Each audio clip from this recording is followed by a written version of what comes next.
Bismillahirrahmanirrahim. Assalamualaikum warahmatullahi wabarakatuh.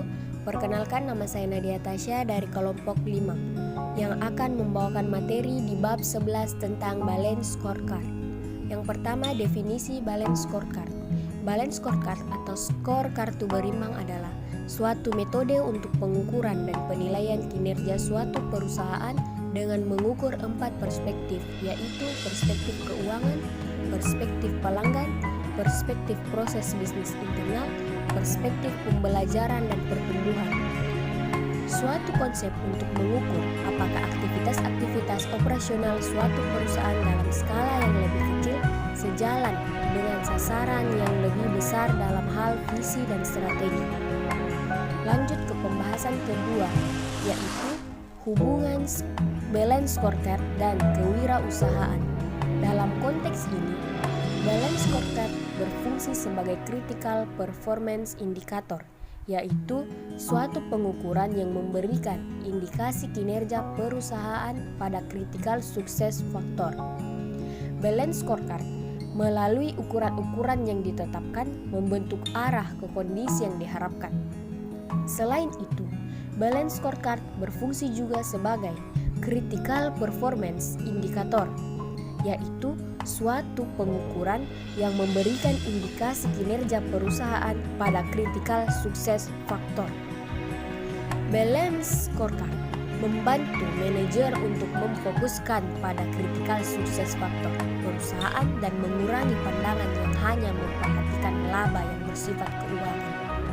Balance scorecard memberikan pandangan ke depan jika critical success factor yang bersifat non-keuangan seperti kualitas dan ukuran pelayanan jasa yang dicapai akan memberikan manfaat yang lebih baik di masa yang akan datang.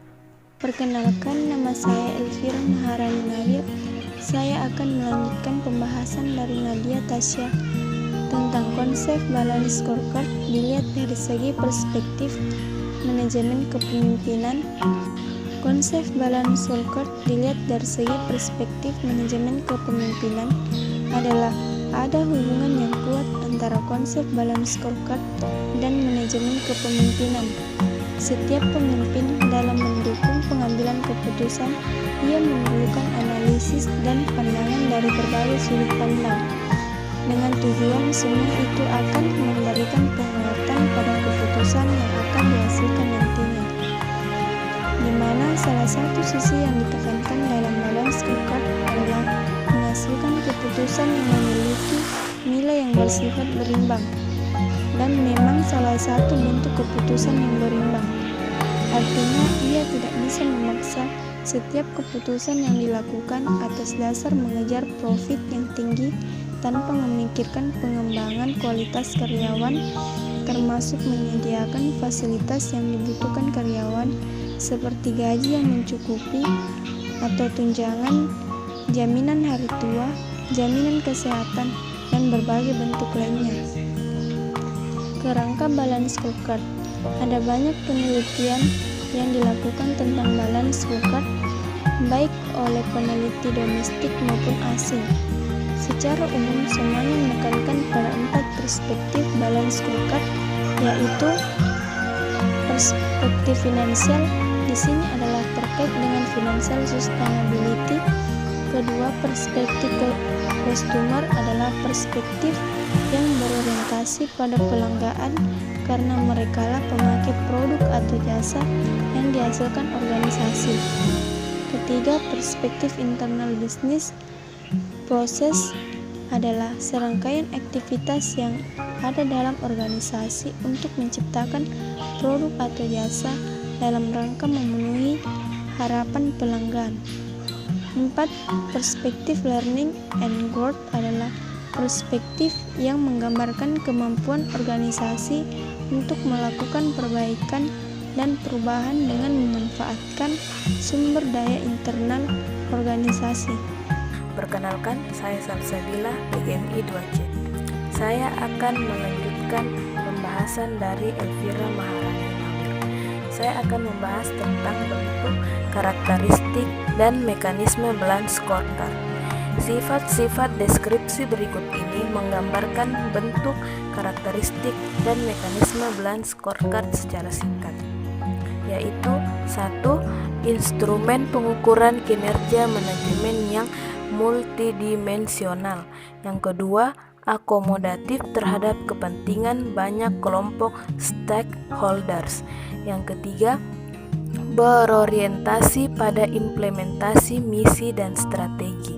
Yang keempat, manajemen by objectives.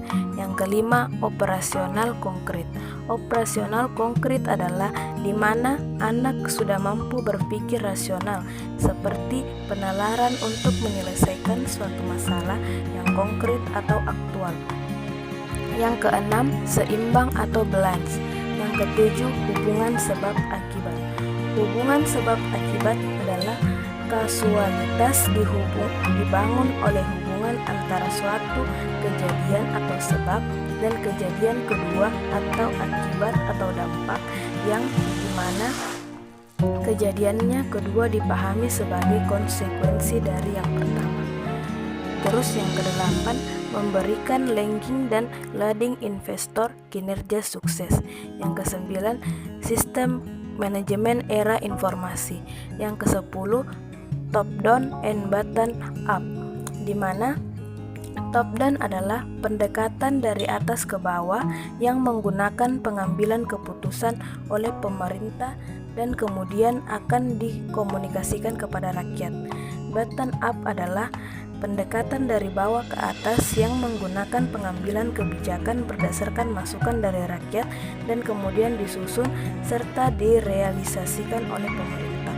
Dan yang ke-11 adalah strategic nations unit basis,